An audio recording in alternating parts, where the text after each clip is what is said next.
అవునా విజయ్? ఓకే. 36 ప్రాంతాల్లో 400 డ్రోన్లతో పాక్ దుశ్చర్య భారత్. ఏం పోయే కాలం వచ్చింది మీకు అసలు?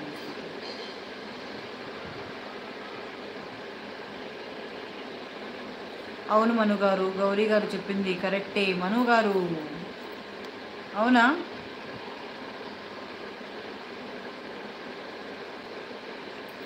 రేపు సాటర్డే కదా? సాటర్డే సండేనా? సాఫ్ట్వేరా మీరు? లైవ్లో 13 మెంబర్స్ ఉన్నారు, కామెంట్ చేయండి.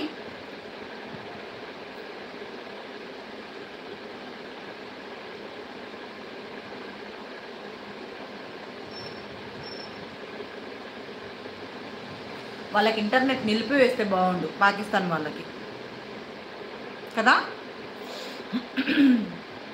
భారత్లోని సరిహద్దు ప్రాంతాలను లక్ష్యంగా చేసుకుని గురువారం రాత్రి పాకిస్తాన్ డ్రోన్ దాడులను తెగబడిన సంగతి తెలిసింది. జమ్మూ కాశ్మీర్, పంజాబ్, రాజస్థాన్, గుజరాత్లోని 36 ప్రాంతాలను లక్ష్యంగా చేసుకుని 300 నుంచి 400 డ్రోన్లతో పాక్ ఈ దాడులకు పాల్పడుతున్నట్లు భారత సైన్యం తెలిపింది. పాకిస్తాన్ తన పౌర విమానాలను రక్షణ కవచాలుగా ఉపయోగిస్తోందని వెల్లడించింది. ఆపరేషన్ సింధూర్కు సంబంధించి విదేశాంగ కార్యదర్శి Vikram Misri, colonel Sofiya Qureshi wing command Vyomika సింగ్లతో కలిసి విలేకరుల సమావేశంలో ఈ వివరాలు వెల్లడించారు. భారత గగనతల రక్షణ వ్యవస్థను పరిరక్షించడం, నిఘా సమాచార సేకరణే లక్ష్యంగా ఈ దాడులు జరిగాయని తెలిపారు. ప్రాథమిక నివేదికల ప్రకారం తుర్కీకి చెందిన అసీస్ గర్డ్ సోంగర్ డ్రోన్లను ప్రయోగించినట్లు తెలుస్తోంది. గురువారం రాత్రి రెచ్చగొట్టే చర్యలకు దిగిన పాకిస్తాన్ నియంత్రణ రేఖ వెంట ఉల్లంఘనకు పాల్పడుతూ దాడులకు తెగబడింది. భారత సైనిక స్థావరాల లక్ష్యంగా దాడులు చేస్తుంది. పాకిస్తాన్ నుంచి 300 నుంచి 400 డ్రోన్ల వరకు వచ్చాయి. వీటిలో అనేక డ్రోన్లను కూల్చివేశాం. పంజాబ్ సరిహద్దుల్లో పూర్తి అప్రమత్తంగా ఉన్నాం. ఈ దాడుల్లో అనేక మంది గాయపడ్డారు. పాక్ దాడులను భారత వాయుసేన సమర్థవంతంగా అడ్డుకుంది. ప్రార్థన మందిరాల లక్ష్యంగా పాక్ దాడులు చేస్తుంది. ప్రపంచాన్ని తప్పుదోవ పట్టించేందుకు పాక్ ప్రయత్నిస్తుంది. ఇది మాత్రం ఖచ్చితంగా 100కి 1000% కరెక్ట్. పాకిస్తాన్ డ్రోన్ క్షిపణి దాడులు మొదలుపెట్టినప్పటికీ అక్కడి పౌర విమానాలు గగనతలాన్ని మూసివేయలేదు. కరాచీ, లాహోర్ మధ్య విమాన సర్వీసులు నడుస్తూనే ఉన్నాయి. తమ దాడులకు భారత్ నుంచి ప్రతిస్పందన ఉంటుందని తెలిసి పౌర విమానాలను పాకిస్తాన్ రక్షణ కవచంగా వాడుకుంటుంది.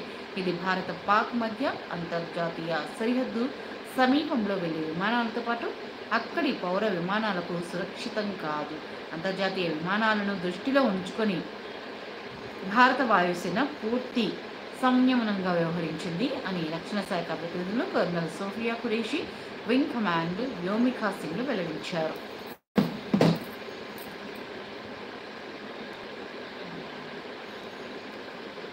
Hi hi Mani garu, hi.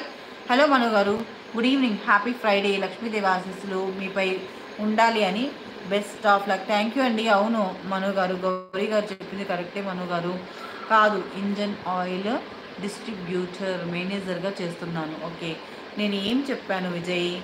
రేపు హాలిడే అని చెప్పారు కదా, అది అవునా? అవునా విజయ్ గారు, అంతేనా?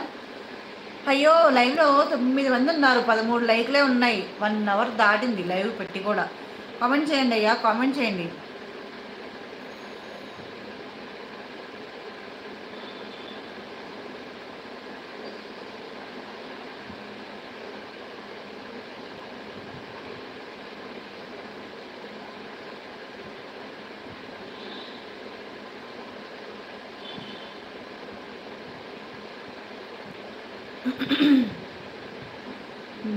ఫుల్ బిజీలో ఉన్నట్టున్నావు మనం.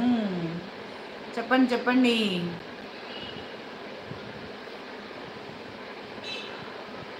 మను గారు చేతికి గాజులు వేసుకున్నారుగా, అది చెప్పాను గౌరీ గారు. చేతికి గాజులు వేసుకుంటా ఖచ్చితంగా. ఇవి యాక్చువల్గా పూజలో పెడతారు కదా, అవి అనమాట. తీయను, అవి చిట్లే వరకు అట్లనే ఉంటాయి. ఎవరిచ్చినా ఏ గుడికి వెళ్ళి ఇచ్చినా వేసేసుకుంటాను అనమాట. ఈ చేతికి వాచ్ పెట్టుకుంటాను, లేదు అని అంటే ఇంకా ఏమన్నా పెట్టుకుంటా నాకు నచ్చినవి అట్లా. లైవ్లో ఉన్న అందరికీ నమస్కారం. కామెంట్ సెక్షన్లో యాక్టివ్గా ఉండండి. వీడియోని లైక్ చేయండి, ఫస్ట్ కామెంట్ చేయండి. హైలో ఉండకండి. ఎవరైనా ఛానల్ కొత్తగా చూస్తున్నారా అయితే ఛానల్ సబ్స్క్రైబ్ కూడా చేసుకోండి. మణి గారు ఉన్నారా? మను, విజయ్ గారు, గౌరీ గారు యాక్టివ్గా ఉండండి కొంచెం.